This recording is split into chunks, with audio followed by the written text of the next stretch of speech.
நான் உங்கள் மணிவில். இந்த வீடியோவில் நம்ம பார்க்கக்கூடிய விஷயம் என்ன அப்படின்னு பார்த்தீங்கன்னா, ஸ்டார் அல்ட்ரா மோட்டரோட ஸ்டார்டரோட வயரிங் கனெக்ஷன் வந்து எப்படி இருக்கும், அது வந்து எப்படி வந்து ஆப்ரேட் ஆகும் அப்படிங்கிற பற்றி பார்க்க போகிறோம். இந்த வீடியோ வந்து உங்களுக்கு வந்து பிடிச்சிருந்துச்சு அப்படின்னு நினச்சிங்கன்னா இந்த வீடியோவை லைக் மற்றும் ஷேர் பண்ணுங்கள். மறக்காமல் இந்த வீடியோ பற்றின கருத்துக்களை கமெண்ட் பண்ணுங்கள். மேலும் நம்மளுடைய சேனலை சப்ஸ்கிரைப் பண்ணாத நண்பர்கள் இருந்தீங்கன்னா உடனே வந்து சப்ஸ்கிரைப் பண்ணுங்கள். கூடவே வரக்கூடிய அந்த பெல் ஐக்கானை டச் பண்ணிட்டு ஆளுங்கிற ஆப்ஷனை வந்து செலக்ட் பண்ணுங்கள். அப்போ தான் நம்ம போடக்கூடிய ஒவ்வொரு எலக்ட்ரிக்கல் ரிலேட்டடான வீடியோஸும் உங்களுக்கு வந்து நோட்டிஃபிகேஷன் உடனுக்குடன் வந்து சேரும்.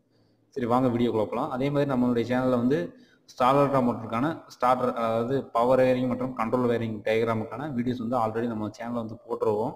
இந்த வீடியோ புரியாத நண்பர்கள் அந்த வீடியோவை பார்த்து தெரிஞ்சுக்கோங்க. சரி, வாங்க வீடியோக்குள்ள போயிடலாம். இப்போ நம்ம வந்து ஸ்டார்டரோட கவரை வந்து ரிமூவ் பண்ணிக்குவோம்.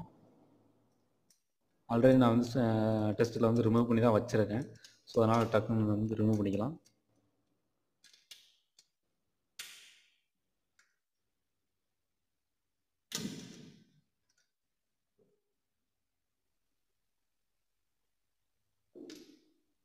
கவரை வந்து ரிமூவ் பண்ணோடனே உள்ளே வந்து ஒரு 3 காண்டாக்டர், ஒரு ஓவர்லோடு ரிலே அண்ட் தென் ஒரு ஆட்டோமேட்டிக் டைமர் வந்து பயன்படுத்தியிருப்பாங்க. இதான் வந்து ஸ்டார்டரோட மினிமம் காண்டாக்ட்ஸ், அதாவது பயன்படுத்தக்கூடிய பொருட்கள் அப்படின்னு சொல்லலாம். இப்போ நம்ம வந்து ஸ்டார் அல்ட்ரா மோட்டர் வந்து பயன்படுத்துகிறோம் அப்படின்னா அதுக்கு பயன்படுத்தக்கூடிய காண்டாக்டரோ அல்லது ஓவர்லோடு ரிலேயாக இருக்கட்டும், இதெல்லாம் வந்து இதனுடைய ரேஞ்சை வந்து எப்படி வந்து செலக்ட் பண்ணணும் அப்படின்னு பார்த்தீங்க அப்படின்னா, நம்ம பயன்படுத்தக்கூடிய மோட்டரோட ஹெச்பி அது எவ்வளோ, அதே மாதிரி அது எடுக்கக்கூடிய ஆம்ஸ் எவ்வளோ, அதை பொறுத்தா நம்ம வந்து ஓவர்லோடு ரிலேயோ அல்லது காண்டாக்டரோ அதை பொறுத்து நம்ம வந்து டைமரை வந்து செலக்ட் பண்ணணும்.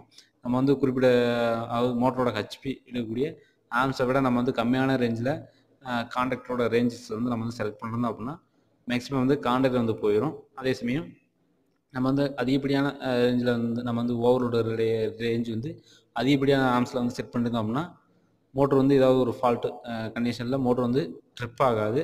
அப்போ வந்து மோட்டரோட காயில் வந்து போகிறதுக்கான சான்சஸ் வந்து இருக்குது. ஸோ அதனால் நம்ம வந்து கரெக்டான ரேஞ்சில் ஓவர்லோடு ரிலேயோ அல்லது காண்டாக்டரோட ரேஞ்சை வந்து நம்ம வந்து செலக்ட் பண்ணணும். இப்போ இதில் வந்து பார்த்திங்க அப்படின்னா 13 to 21 ஆம்ஸ் இருக்கக்கூடிய ஓவர்லோட் ரிலே வந்து பயன்படுத்தியிருக்கோம். இது வந்து 20 ஹெச்பி மோட்ரு. அதே மாதிரி இதில் வந்து மெயின் காண்டாக்டரோட ரேஞ்ச் அப்படின்னு வந்து பார்த்திங்க அப்படின்னா 32 ஆம்ஸ் 415 வோல்ட் 50 ஹெர்ட்ஸ் இருக்கக்கூடிய ஒரு காண்டாக்டர். அதே மாதிரி தான் வந்து டெல்டா காண்டாக்டரும் அண்ட் தென் ஸ்டார் காண்டாக்டரும் வந்து பயன்படுத்தியிருக்கோம். அதே மாதிரி ஸ்டார்லேருந்து டெல்டாவுக்கு வந்து மாறுறதுக்கான டைமர், அதாவது ஸ்டார் டெல்டாவை பொறுத்த வரைக்கும் செமி ஆட்டோமேட்டிக்காக இருந்துச்சு அப்படின்னா டைமர் வந்து பயன்படுத்த மாட்டாங்க.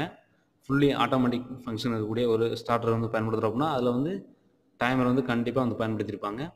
அதாவது மெயின் காண்டாக்டர் வந்து ஆன் ஆகும்போது அந்த அட் த டைமில் வந்து ஸ்டார் காண்டாக்டர் வந்து ஆன் ஆகணும். அதுக்கு வந்து டைமரோட காமனில் வந்து ஒரு சப்ளை வந்து கனெக்ட் பண்ணிடுவாங்க. அதுலேருந்து NC பாயிண்ட்லேருந்து ஒரு சப்ளை எடுத்துன்னு போய் ஸ்டார் காண்டாக்டரோட காயில் பாயிண்டில் வந்து கனெக்ட் பண்ணிடுவாங்க. அப்போ வந்து மெயின் காண்டாக்டரும் ஸ்டார் காண்டாக்டரும் வந்து ஆன் ஆகும். அந்த குறிப்பிட்ட டைமிங், அதாவது 3 to 30 செகண்ட் வரைக்கும் இருக்கக்கூடிய இது இந்த டைமரோட ரேஞ்சு நம்ம வந்து செட் பண்ணக்கூடிய ரேஞ்சை பொறுத்து தான் வந்து அந்த டைமிங் வந்து மாறும். அதாவது ஸ்டார் காண்டாக்ட்லேருந்து டெல்டா காண்டாக்டர் வந்து ஆகும். அதாவது காமனில் வந்து சப்ளை வந்து கனெக்ட் பண்ணிட்டு NCலேருந்து ஸ்டார் காண்டாக்டர் வந்து ஒரு காயில், NOலேருந்து ஒரு சப்ளை எடுத்து போய் மெயின் டெல்டா காண்டாக்டர் வந்து கனெக்ட் பண்ணியிருப்பாங்க. இந்த டைமிங் வந்து மாறும்போது டக்குன்னு வந்து மெயின் காண்டாக்டர் வந்து ஆன்லேயே இருக்கும்.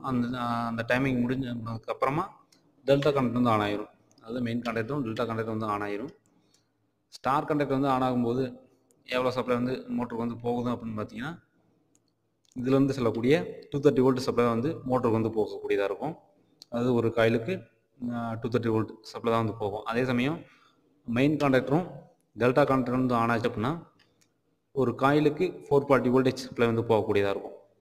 இதில் வந்து ஒரு காயிலுக்கு, அதாவது ஒரு காயில் அப்படின்னா வந்து A1 A2 அப்படிங்கிறது தான் வந்து ஒரு காயில். இதில் வந்து A1ல் வந்து R சப்ளையும் A2வில் வந்து ஒய் சப்ளை வந்து கனெக்ட் பண்ணுவாங்க. அப்படிங்கிறப்போ ஒரு காயிலுக்கு 440 வோல்டேஜ் சப்ளை வந்து கிடைக்கும். அந்த சமயத்தில் மோட்டர் வந்து ரன் ஆகும். அதே மாதிரி ஸ்டார் டெல்டா ஸ்டார்டர் வந்து மினிமம் வந்து 5 ஹெச்பிக்கு மேலே இருந்தால் மட்டும்தான் ஸ்டார் டெல்டா ஸ்டார்டர் வந்து பயன்படுத்துவாங்க. பிலோ 5 ஹெச்பிக்கு உள்ளே இருந்துச்சு அப்படின்னு பார்த்தீங்கன்னா டிவோல் ஸ்டார்டர் வந்து பயன்படுத்துவாங்க. அதாவது நார்மல் ஆன் ஆஃப் பண்ணக்கூடிய டிவோல் ஸ்டார்டர் வந்து பயன்படுத்துவாங்க.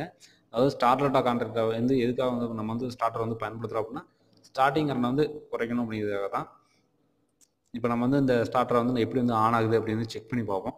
நான் வந்து இது வந்து ஆஃப் பட்டன், இது வந்து ஆன் பட்டன். இது வந்து இதுக்கான நம்ம வந்து வயரிங் டயக்ராம் பற்றின வீடியோ வந்து ஆல்ரெடி நம்ம வந்து சேனலில் வந்து போட்டிருக்கோம்.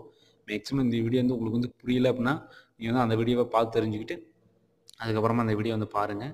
இப்போ நான் வந்து ஆன் பட்டனை வந்து ஆன் பண்ணுறேன். ஆன் பண்ண உடனே மெயின் கான்டாக்டரும் ஸ்டார் கான்டாக்டும் வந்து ஆன் ஆகும். அந்த டைமிங் வந்து முடிஞ்சதுக்கப்புறமா டெல்டா மெயின் கான்டாக்டும் டெல்டா கான்டாக்ட் வந்து ஆன் ஆகும். மெயின் கான்டாக்ட் வந்து ஆன் ஆயிடுச்சு, ஸ்டார் கான்டாக்ட் வந்து ஆன் ஆயிடுச்சு. டைமர் வந்து ஆஃப் பண்ண உடனே டெல்டா கான்டாக்ட் வந்து ஆன் ஆயிடுச்சு. நம்ம வந்து மோட்டர் வந்து ஆஃப் பண்ணுவோம். அதே மாதிரி நம்மளுடைய சேனலை ரெகுலராக ஃபாலோ பண்ணக்கூடிய நண்பர்கள் வந்து எலக்ட்ரிக்கல் வீடியோஸ் வந்து ரெகுலராக வந்து போடுங்க அப்படின்னு வந்து கேட்குறாங்க. ஆனால் நான் வந்து ஒர்க் பிஸி வந்து அதிகமாக வந்து இருக்கிறதுனால என்னால் வந்து ரெகுலராக வீடியோஸ் வந்து மேக் பண்ணி போகிறது வந்து ரொம்பவே வந்து சிரமமாக இருக்குது. ஏன்னா நான் வந்து ஒர்க் பண்ணக்கூடிய இடத்துல வந்து வேலை வந்து அதிகமாக வந்து இருக்குது. அதனால் நான் வந்து எலக்ட்ரிக்கல் வீடியோஸ் வந்து நான் வந்து ரெடி பண்ணி போகிறதுக்கான சான்சஸ் வந்து ரொம்ப வந்து கிடைக்க முடியாது. நான் வந்து ஈவன் சண்டேஸில் கூட வந்து ஒர்க் வந்து பிஸியாக வந்து இருக்குது. அதே மாதிரி எலக்ட்ரிக்கல் வீடியோஸை வந்து ரெகுலராக நான் வந்து போடுறதுக்கான நான் வந்து முயற்சி பண்ணுறேன். அதுக்கு வந்து நீங்கள் வந்து சப்போர்ட் பண்ணுங்கள். அதே மாதிரி ஸ்டார்டரோட வயரிங் டயக்ராம் மற்றும் கண்ட்ரோல் லைன் டயக்ராம் பற்றின வீடியோ வந்து ஆல்ரெடி போட்டிருக்கோம். இருந்தாலும் நான் வந்து இதில் வந்து ஸ்டார்டர்லேயே வந்து இதுக்கான டயக்ராம் வந்து கொடுத்துருப்பாங்க. அதை வந்து நான் வந்து இப்போ வந்து காட்டுறேன், பாருங்கள். நார்மலாக எந்த ஒரு ஸ்டார்டர் வந்து வாங்கினாலும் அதிலே வந்து அதுக்கான டயக்ராம் வந்து கொடுத்துருப்பாங்க. அதே மாதிரி தான் வந்து இதுக்கு ஃபுல்லி ஆட்டோமேட்டிக்கான ஸ்டார்டர் மோட்டரோட டயக்ராம் வந்து கொடுத்துருக்காங்க. இதை வச்சு நம்ம வந்து வயரிங் வந்து பண்ணிக்கலாம். இதில் வந்து தெரியல அப்படின்னா வந்து ஒரு சிலர் வந்து இருப்பாங்க, அவங்க வந்து மேக்ஸிமம் வந்து அடுத்தவங்கள அதாவது நல்லா தொழில் தெரிஞ்ச எலக்ட்ரிஷியன்ட்ட வந்து கொடுத்து நீங்கள் வந்து வயரிங் வந்து பண்ணிக்கிறது ரொம்பவே நல்லது. சரி நண்பா, அவ்வளோதான் ஸ்டார்டர் மோட்டரோட ஸ்டார்டருக்கான எக்ஸ்ப்ளனேஷன் வீடியோ. இது வந்து மேக்ஸிமம் வந்து ஒரு சிலருக்கு வந்து புரிஞ்சிருக்காது. மேக்ஸிமம் வயரிங் மற்றும் அதாவது கண்ட்ரோல் டயக்ராம் மற்றும் பவர் டயக்ராமுக்கான வீடியோஸ் வந்து நம்ம வந்து ஆல்ரெடி நம்ம சேனலில் வந்து போட்டிருக்கோம். நான் வந்து ஆல்ரெடி வந்து சொல்லிட்டேன், ஏன்னா திரும்ப திரும்ப சொல்கிறேன்னு அப்படின்னு நினைக்கலாம். அதை வந்து பார்த்துட்டு அதுக்கப்புறமா அதை வந்து பாருங்கள். அப்போ தான் உங்களுக்கு வந்து ஈஸியாக வந்து புரியும். இப்போ நம்ம வந்து கவரை வந்து க்ளோஸ் பண்ணிடுவோம்.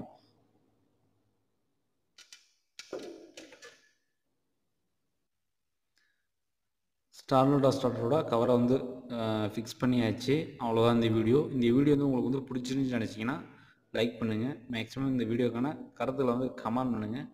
மேலும் நம்மளுடைய சேனலை சப்ஸ்கிரைப் பண்ணாத நண்பர்கள் இருந்தீங்கன்னா உடனே வந்து சப்ஸ்கிரைப் பண்ணுங்கள். அப்போ தான் நம்ம போடக்கூடிய ஒவ்வொரு எலக்ட்ரிக்கல் ரிலேட்டடான வீடியோஸும் வந்து உங்களுக்கு வந்து நோட்டிஃபிகேஷன் உடனுக்குடன் வந்து சேரும். தேங்க்ஸ் ஃபார் வாட்சிங் my channel. Keep supporting me. தொடர்ந்து நம்ம சேனல் வந்து ஃபாலோ பண்ணுங்கள் அண்ட் என்கரேஜ் பண்ணுங்கள். மீண்டும் ஒரு நல்லதொரு வீடியோவில் சந்திக்கும் வரை நான் உங்கள் மணிவேல்.